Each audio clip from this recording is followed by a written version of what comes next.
Why the Texas College and Career Readiness Standards were created.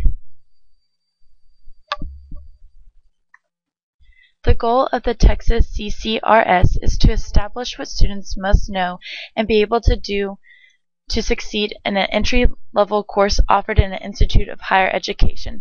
These CCRS are organized into 4 levels.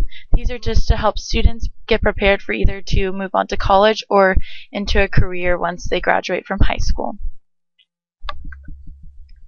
The 4 levels are broken down into the key concept, the organizing component, and the performance expectations, and the examples of performance indicators.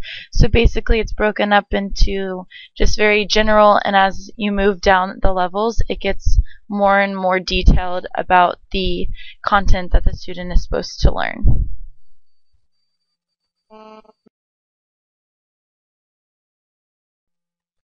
Okay, we chose the science standard as our CCRS, and what it says is the standards are focused on ensuring that students are ready to explore and appreciate the richness and complexity of the natural world.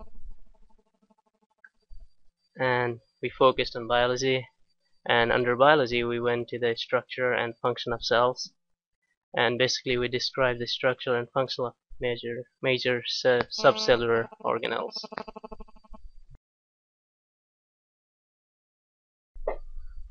For our CCRS standard, we chose to do it over animal cells. The first thing is, what is a cell? And cell is a structural and functional unit of life. There are different types of cells, so whether you focus on plant and animal cells, and for this one we just wanted to teach our students the functions and structures of an animal cell.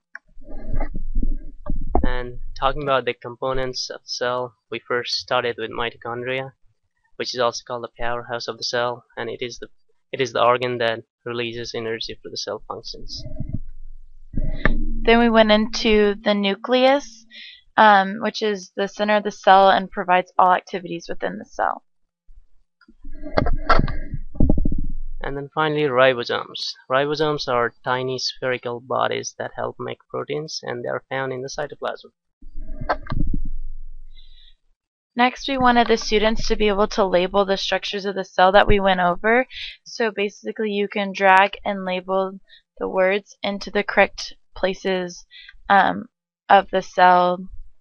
This makes it interactive for the students and also makes sure that they are paying attention during lecture. And finally, there is a section for multiple choice questions. The first one is like, I am the powerhouse of the cell, who am I? And you can choose one of these. The right answer in this case is mitochondria B. Then we did another question, which is true false, and the nucleus is the center of activity for the cell, which is also a true statement. And that's the end of our presentation. Thank you.